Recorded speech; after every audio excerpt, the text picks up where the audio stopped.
For a lot of bands and producers these days, a weak mix can be the main thing stopping them from breaking through and gaining recognition. And after giving some brutally honest feedback to mixes you guys have submitted, I keep hearing the same mistakes again and again. So let's check out more of your mixes and see where they're going wrong. And if you want to submit your band's mix to be roasted on this channel in the future, you can do so by signing up to the mailing list. The link is in the description. Next time I ask for submissions, you'll get notified through there. So what to do, you all brick by brick, fix it, install.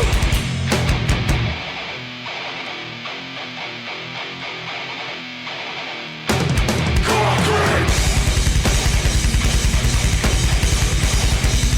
I think for this sort of hardcore, the mix works really well. I think like there's a liveliness to it and a bit more on the raw side. The main thing, especially when this last riff kicked in, was just the overheads, which is a common theme. Just quite harsh and just a bit like psh. But they're at a good level, which is good. It's good to have your cymbals like not buried in the mix, because when you hear them a bit louder, it just feels a bit more energetic. But that's kind of just nitpicking. I think this is a very kind of, you know, a mix that works well with the music, sort of goes hand in hand. When you go too clean, too overproduced with hardcore, it kind of can lose the impact that you want. So yeah, it sounds cool. I see it now and then, a side of you restrained.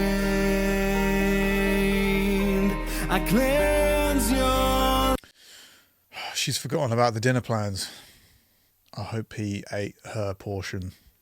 life of pain. That's not a euphemism.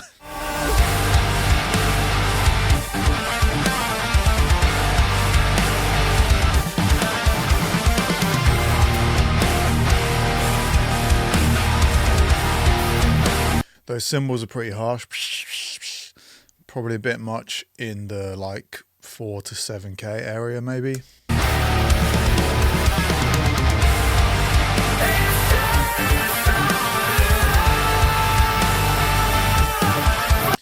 Jeremy Clarkson ballad.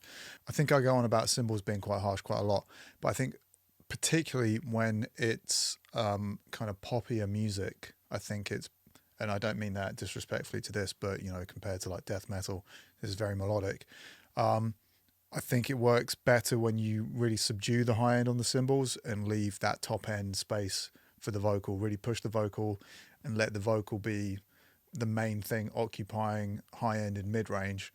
And I've mentioned his name before, but Zach Savini, for more modern and melodic music, does a great job of, his overheads are quite loud and prominent, but they're not too harsh and they don't kind of like muddy up that top end that you know, it just kind of leaves all that space for the vocal. But all in all, mix sounds good, sounds pro.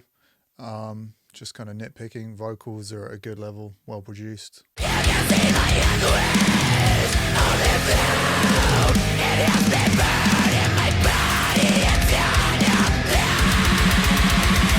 Great Altars of Madness long sleeve.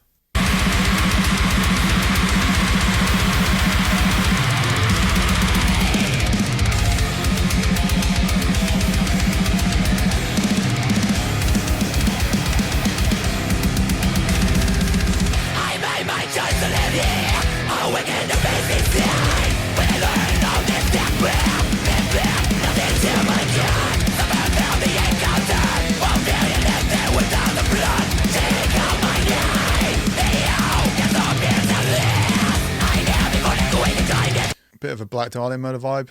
This sounds really good. Production's great. Song sounds really good. Great work.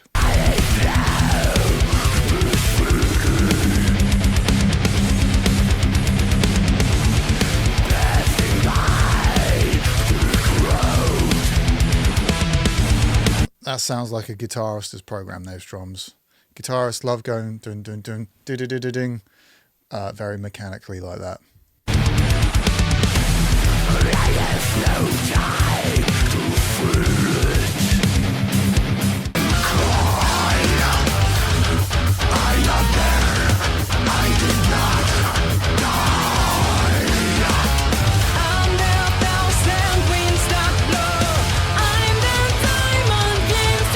The guitars maybe just have a little bit too much low end in them for this sort of music. The drums, the kick in particular, is not very well defined. Check out Ultimate Heavy Drums. The kicks in there are sublime. Vocals are quite dry. Typically, I don't like super wet sounding vocals. I don't like them like drenched in reverb. But I think a really good stereo delay really helps, especially with more like clean singing. So yeah, they feel a little bit too dry, and maybe they could be just a tiny bit more compressed or limited as well.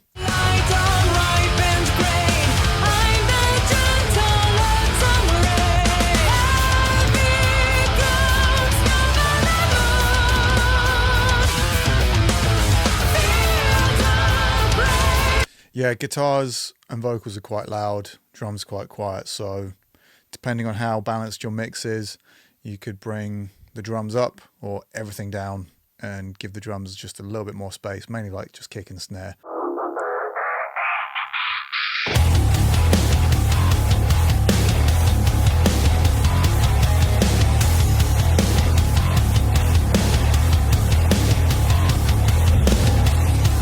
Sounded pretty cool. It sounded like the right guitar was a little bit louder to me.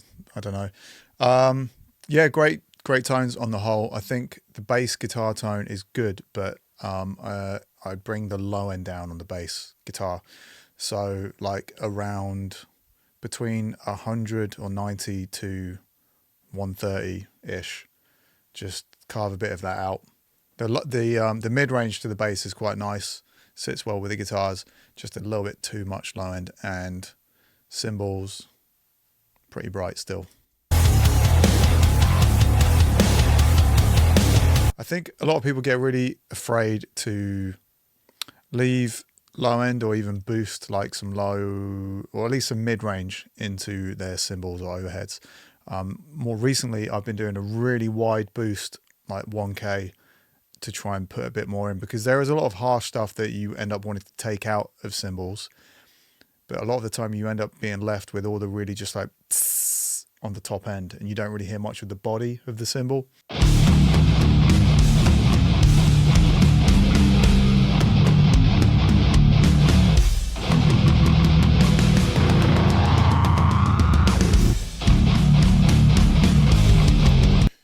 Guitars and drums are not in time with each other, so I don't know if you recorded to a click or what, but that was very disjointed for an intro. Tragedy with every breath.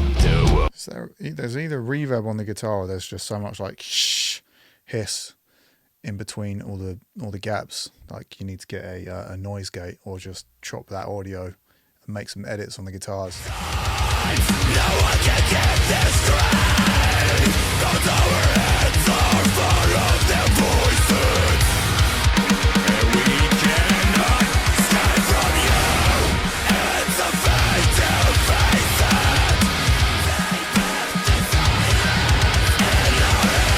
it. Yeah, sounds really good. The mix works really well for this type of music. Sounds like it's been well tracked. No comments from me. Nothing stands out as wrong or anything like that. So yeah, great work whoever did the recording, and great work to the band.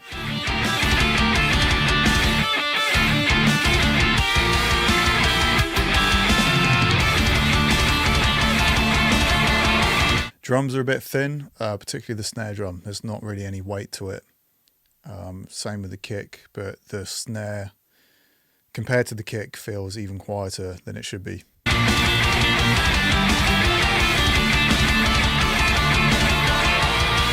Also not getting much from the bass guitar, either in the mid-range or the low end, so I'm not really like hearing bass guitar in the mix.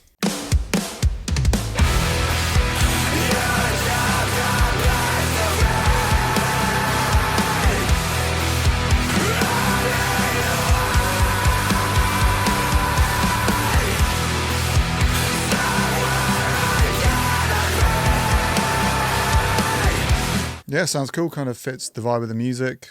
Sounds big, sounds powerful. Cool drum sound.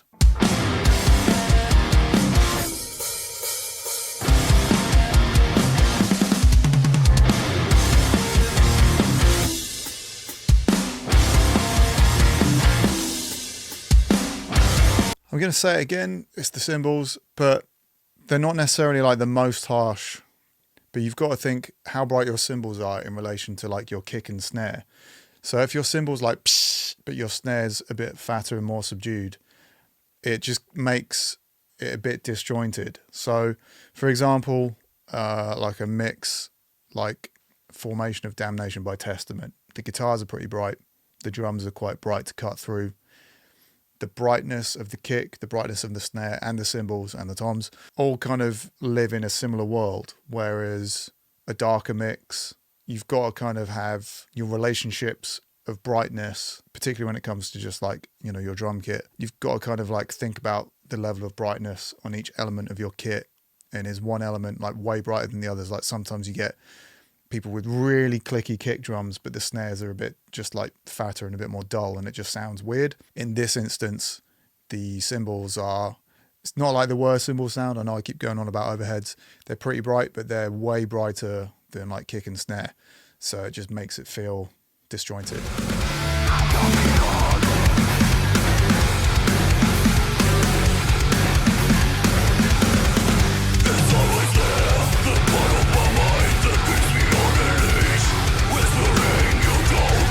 I think obviously when guitars are down tuned this low, obviously you need to rely on a bit more mid-range to sort of hear what's going on. Having said that, I think the guitars are a little bit too mid-rangey here, a bit too telephone-like. Yeah, maybe just carving out just a little bit of mids.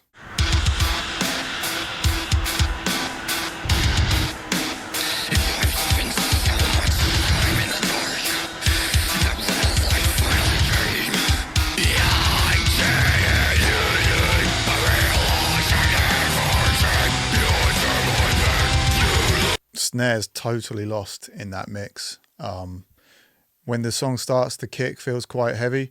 The guitars come in, also sound quite heavy, but maybe they're just a little bit too loud. But the snare's completely buried, especially when the vocals kick in. It's just like disappears.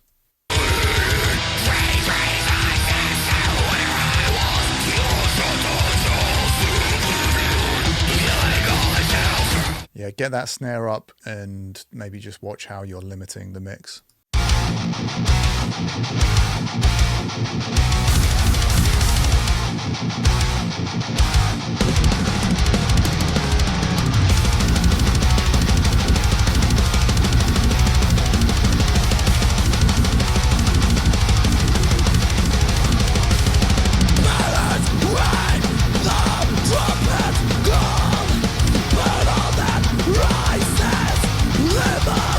Generally sounds pretty good. Guitars are occupying a little bit too much of the mix, maybe just a bit loud. Maybe you could just do like just the tiniest sort of tilt EQ just to get just a little less low end, a bit more high end, and not like the tone isn't bad. So I don't think you need to go in and start messing with it. I would just do like either brine it up, bring the level down a bit, or just subdue some of the low end. Just because the guitars are sort of like taking up quite a lot of space.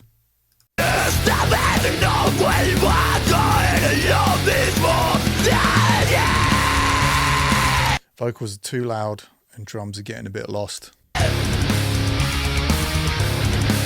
Problem I have, a lot of people put too much like really high end on kicks, like top end, like 10k. And when you're working with a raw kick drum, there's nothing in that area on like most microphones and most kick drums.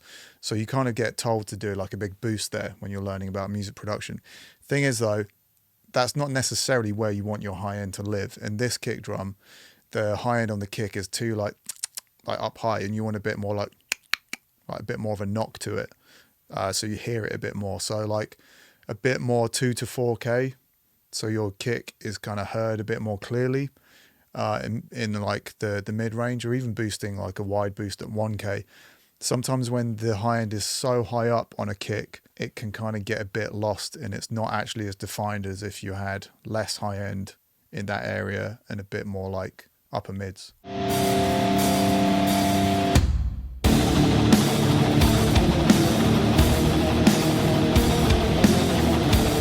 Guitars are way too sort of woolly and yeah, dark. Let's see if I can do something about that. So the drums sound pretty good. I can't really hear the bass because the guitars are occupying a lot of space. Let's see what we could do about the guitars. It sounds like a broken amplifier.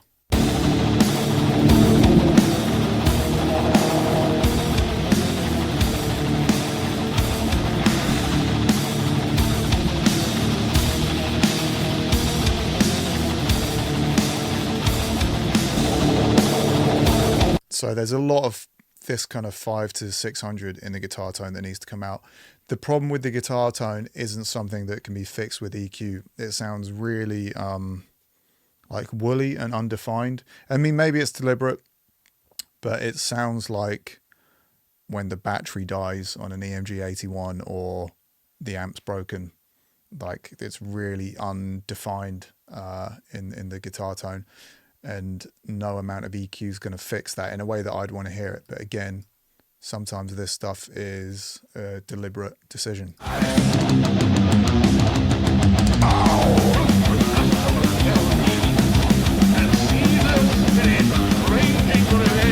The guitar tone sounds tighter in that section.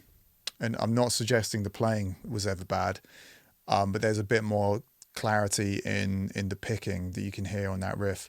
But when the guitars kicked in at the start of the song, I was like, there's something wrong with the tone here.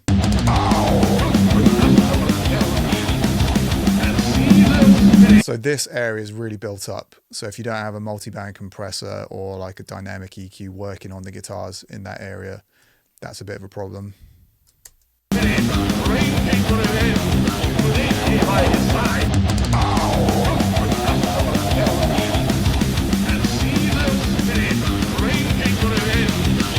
So everything I'm doing here on the EQ, this is purely me just trying to listen into the guitars and not the rest of the mix. I think the drums sound pretty good. Bass guitar I can't really hear at all, but this is what I'm sort of doing, listening into the guitars.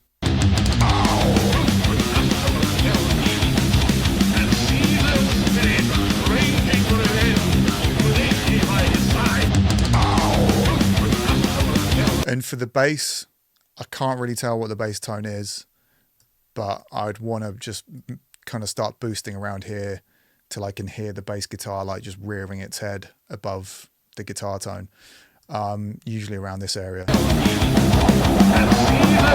So this area that the guitars are taking up, give some of that to the bass guitar and let that bass kind of like grunt and gurgle cut through the mix a little bit more. Cool, so thank you to everyone that submitted their mixes. If you want to submit your mix for one of these videos in the future, then you can do so through the mailing list. Next time I ask for submissions, you'll hear about it through there. If you're feeling good about your mixing, but your guitar tracking just isn't up to pro standards, then check this video out next.